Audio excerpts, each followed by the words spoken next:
Welcome to CitCraft. We're going to take a look at different aspects, gameplay loops, ships, roles, and other gameplay components and subcomponents of Star Citizen, where we're going to try to use theoretical look at future state, current state, and try to theorycraft how things will work out in Star Citizen. The end goal here isn't to necessarily min-max how things will be working, but to better try to understand and realize what will be occurring or what our expectations are, what will be occurring throughout the verse. And essentially, the goal here would be to have an initial episode with a talking point. In this case, there's no episodes prior. This will be the first go around. And then the next episode would probably tie up some of those loose ends from episode one, and then going into the next topic. So recently, I asked my subscribers and people that community. I appreciate those that took the time to do a poll, but we had a poll here, and the poll looked at a few different options based around the idea of having a captain. So this is the poll that I asked my community. I've been interested in this question for Star Citizen, and really the goal is to understand what the captain versus crew dynamic is looking like so far. So there were a couple options here. Unfortunately, with YouTube, there are some limitations. So obviously, you can't choose, or at least I couldn't find an option to allow people to choose more than one option. So this is going to be one of those things where people kind of put top of mind or what their kind of maybe expectations are when they log in. This isn't meant to be every day. This is meant to be when they're looking at kind of gameplay from a group perspective. Again, I didn't super make that clear here, I guess, but that was kind of the intent here, right? So what's top of mind when you're looking at Star Citizen? You're thinking, what would be the most fun? What role would you fill on a particular ship? Obviously, everyone wants to somewhat be a captain or spend time with that. Maybe that's not necessarily the case, right? But captains are largely, we're all a crew in the verse, we're all part of the verse, right? And we're all citizens, but at the end of the day, what is your expectation on being somewhat of the main character syndrome when you're playing this game? And not all of us can be this, there's going to be too many cooks in the kitchen in some regards. And so hopefully there'll be quite a bit of this maybe can help level set some of the expectations. So here we are looking at the listing and the options here. So we have captains of capital ship. I should have clarified this a bit. That would probably be not necessarily a capital ship, but a ship that includes a crew of 10 or more. I should have probably set that down a little bit lower at maybe 8, but 10 is what I kind of went with. So looking at that, we see here that there is the captain of a capital ship, which is about a fifth of the community voted on that. So 11%. Then crew members of a capital ship. Luckily, that is higher than the captain's component, about twice as much. So it seems like there are people out there that are interested in being a crew member of a capital ship. Oddly enough, I would put myself in this probably particular wheelhouse when I looked at the Idris, when I got a chance to play with the Idris. It's not something I think I would want to captain. I think it's something I'd want to take part as a crew member. I'm not sure which role I would want to fill, but that's kind of where I'm laying my head out. The next one is captain of a subcapital ship, or a ship that's smaller than a crew of 10 or less on board, essentially, more or less. And this is obviously the most popular, which is interesting. I'll go ahead and admit that this is actually where I would have put my vote as well if I had put myself in there. I felt it would have kind of messed with or skewed the results a bit too much. But if I were to vote, this would be where I would put myself as well. Maybe looking at something. Polaris is probably too big, but just looking at a ship and going, it'd be interesting to be the captain of something of that size. But what really would allow for that? Because as we look at the next option, crew members for a subcapital ship, or again, around a crew of 10 or less, that is only about 15% of the community, which is even about the same as the captains of capital ships. So a pretty small part of the community is interested in being a member of a relatively small crew. So how will that gap essentially be filled? Will we have to rely upon NPCs and other blades and other technology in order to fill that gap? And then at the very bottom, we have unsure. Unsure, just stick to the daily driver. Maybe these are people interested in really solo play. So this could be the best option for those that, again, are interested in doing group play, or which makes up, I think, a large proportion of the current folks that take part in the verse. So again, this is more based around, most of the time, I think most people will be in the daily driver when they're out and playing with the verse, unless they only want to log in when they're playing with group members, which is another interesting dynamic. But I think most people will probably be in the latter bucket, where most of the time you'll be in a daily driver or some ship by yourself or working with a very small crew. But all in all, when you're looking to do gameplay content, it seems like this is kind of how people envision that working out. So, what are kind of the implications? Largely, the jumping off point here is kind of looking at the different ships and some of the dynamics of that. So, we'll discuss some of this as we take a look through some of these ships. It's just a random assortment of ships. No in particular reason I picked one or the other, but just a variety of crew components here. So, as we click in here, you'll be able to see how many pilots it needs, which should largely, I think, always be one. Maybe not though. And then the kind of other crew. So you can see total how many crew are supposed to be here, along with any kind of extra crew that might be going on. So yeah, so we'll take a look through some of these and we'll discuss some of the original content that I had in mind associated with the theory crafting of this. So first of all, I wanted to kind of do a little historic perspective, and some of that perspective is based around the idea of what did raiding look like in other kind of MMOs? Because I think when most people think of this game and what it potentially could look like is you look at raiding, and raiding is a good way to kind of set the meter on this. Not that manning a ship or crewing a ship is going to be like a raid per se, but it's the best kind of way to be analogous with what is going on with other kind of MMOs and how they do group content. So, small groups and small crews like this one, where you only need about 3 for the Zeus, is more like group content versus obviously some of the bigger ships that require more people. Could be associated more along the lines of you need many more people. And so I wanted to look at the historical look at the successes and failures of some of the other MMOs around raid content and how they went about adjusting it to meet the demands of their particular player base.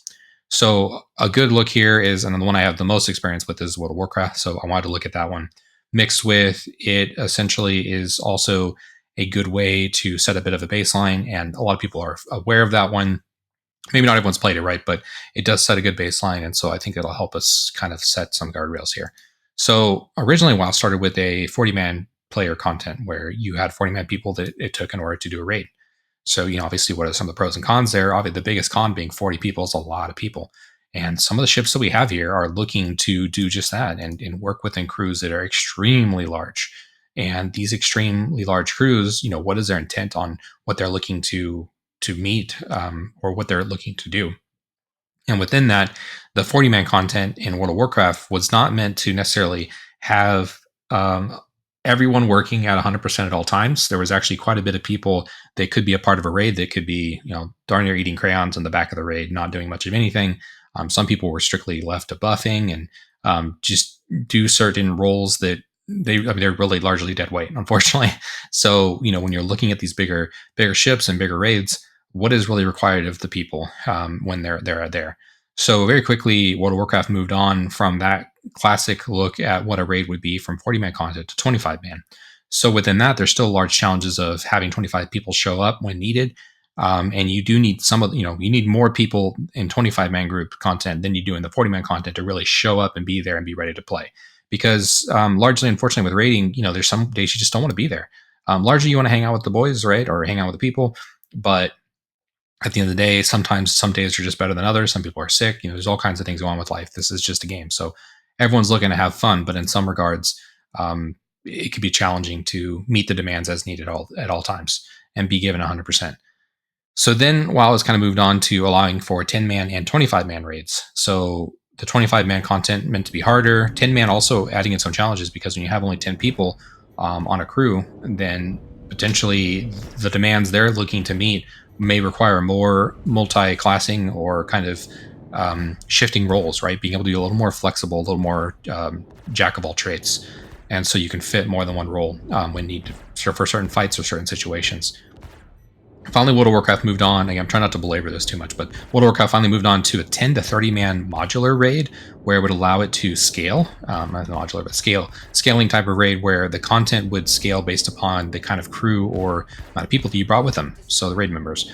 However, it still has, I think, a hard and fast 20-man content rule for the really hard stuff. So I think the heroics and the mythics, at least the mythics, require, I think, a 20-man group in order for you to take part into it. So I haven't done a lot of the newer raids, so I'm not fully caught up on all that, but again, it's just kind of set a baseline. So when you're looking at ships, right, you're going to have a smaller crew set, and then you kind of have other people that are required. Even looking here at the Kraken, I'm kind of surprised it only shows like one pilot, and then you have other crew here. What are these other people meant to do all the time? I'd have to take a look at each. I didn't want to go through each one of these ships different. It would just take too long to go through each one, try to understand what turrets they need to be on, things of that nature. But what does that mean for a captain then? So, what is really going to be the true role of the captain? Are they going to be just the owner of the ship? Are they just making the group? Will they ultimately be building out a roster?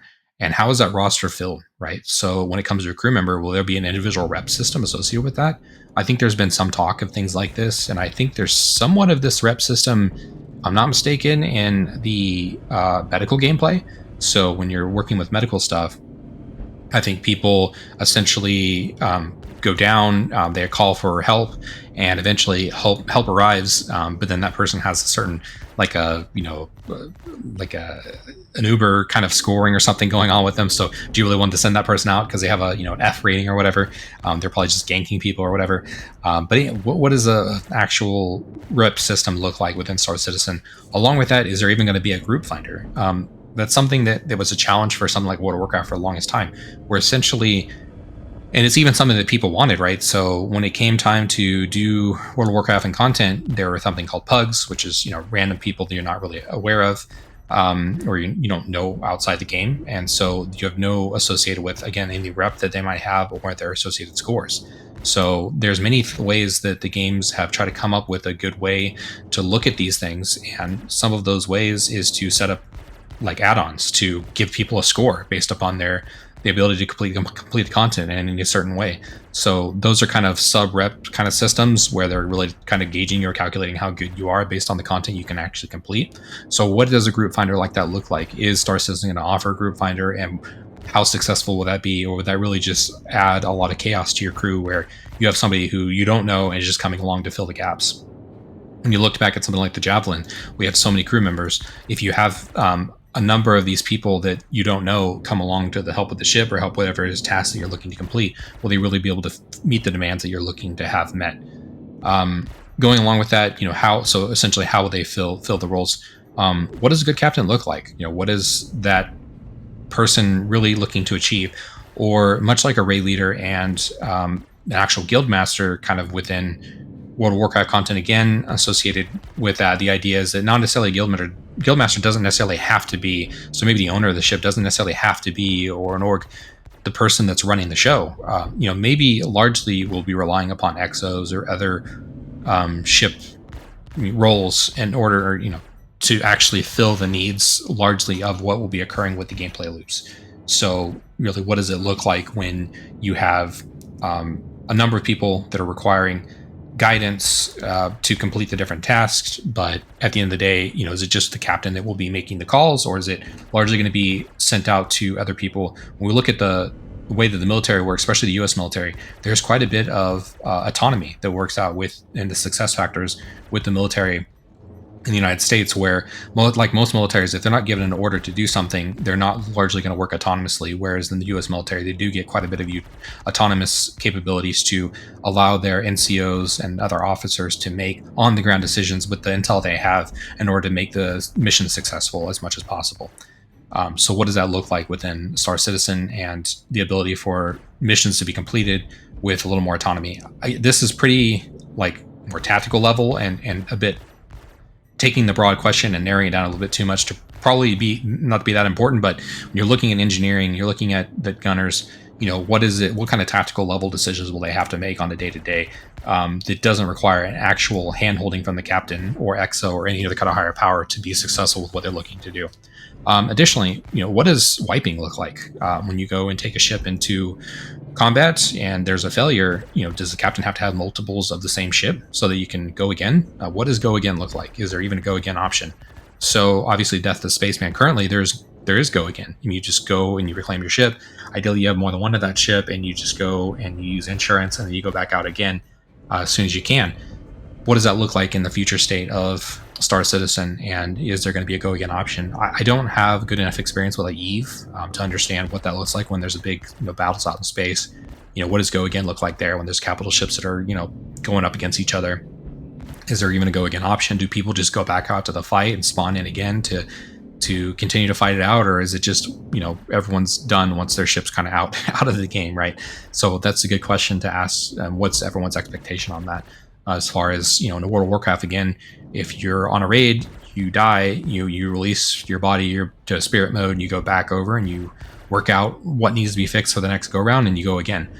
what does that kind of look like when you go to do content within Star Citizen? And just know that people really disliked in other games where EverQuest or whatnot, where there was really punishing to die, and it really made the game somewhat inaccessible to people that just didn't want that level of punishment. Where you have a game like World of Warcraft that made it more um, easy to die, and yet still be able to partake in the fun of the activities of the game without feeling like they're super punished if they die. So then, with a crew member, what roles must be filled from a crew member on that perspective? So when we look again at the U.S. military, it's kind of a running joke with the Marines that if you ask a Marine what their job is, largely they'll tell you that they're a rifleman. For the intent is that they would be a rifleman first, and then secondary to that, they have a role that they've been trained on, right? So maybe comms or vehicle maintenance, something of that nature. But the kind of running joke is again that they're maybe not a grunt first, but meant to be a rifleman first, where they can fill the need to meet the demands of the conflict or whatever the battle as needed when needed. And you look again, similar kind of situation with the Navy, where if you ask a Navy person what their role is, they'll probably tell you what their job role is. However, when you're talking about a Navy ship, I know that they all do pretty extensive training on fire control. So when it comes to fire control, obviously that'll be very important for Star Citizen as well. So as a crew member, what will be required as a crew member? What kind of roles will they have to meet? How multi-role do they need to actually be? When you're looking at Star Citizen, some of these turrets and stuff will be fairly automated. I think even here we have a man turret, and then you have an automated turret here on the Liberator. But will most people have to be able to get in a turret and get job done, or defend the ship, or be offensive if need be? What kind of role do they need to fill? And within that, firefighting, obviously, it seems like most people will probably be able to, you're not going to be like, hey, get so and so, there's a fire down here. You don't have time for that. You're going to have to address the fire pretty quickly. So, firefighting capability is going to be something that you're going to have to probably take part in. And if you don't like that component or the way that that system comes out in Star Citizen, what does that look like for you? Or are you even interested in the game anymore? So those are some of the systems that people have to kind of look at overall. Going along with that as well, again, rep system and roster. How do people get about becoming on a roster? Right now everybody has to be taking part in other like Discord or other kind of apps or utilities in order to get involved with other people, where Star Citizen doesn't largely have that capability in game. I mean, I guess you could take part and ask people to be in a group in Spectrum and stuff like that as well, but again, it's still a separate application. It's not built into the system itself. So yeah, what does our rep system look like? How do you fill the rosters? How do you become a part of a roster? And then what does the crew member need to bring shipwise? So again, if we go back, looking here at the Ironclad, that could fit ships in it. Looking back at the Legionnaire here, the Legionnaire could probably fit, hopefully it'll fit into something like the Polaris. So, does the crew member need to bring themselves a small fighter? I don't have any fighter craft here, but looking at something like the Legionnaire, that would have a sub crew and then a squad maybe in it as well. So what kind of things and roles do you need to bring to the party? So yeah, so these are kind of some of the questions associated with, and maybe not as many answers, but it does kind of drive the idea that some of these things need to be largely looked at, and what do they look like in the future state of Star Citizen. I had to kind of set this up in a different way, but I think this is the quickest way to go through it without droning on too terribly long and without making a big mess of this. I have thoughts, of course, on a lot of these topics, but I'll be interested to see what everyone's thoughts are. Ideally, too, I can do some research on some of these questions for those that are more important than others. But yeah, this is just, again, to get kind of the thought flowing and trying to understand where things will kind of sit and where things will stand at the end of the day. Thank you all for taking the time to watch this video. I appreciate those at all that have taken the time to like and subscribe as well. And I look forward to another episode where we can discuss some other topics, and then again, potentially finalize and put a bit of a bow on what captains look like and crew members look like, and the current/future state of Star Citizen. And I'll catch y'all next time. Peace.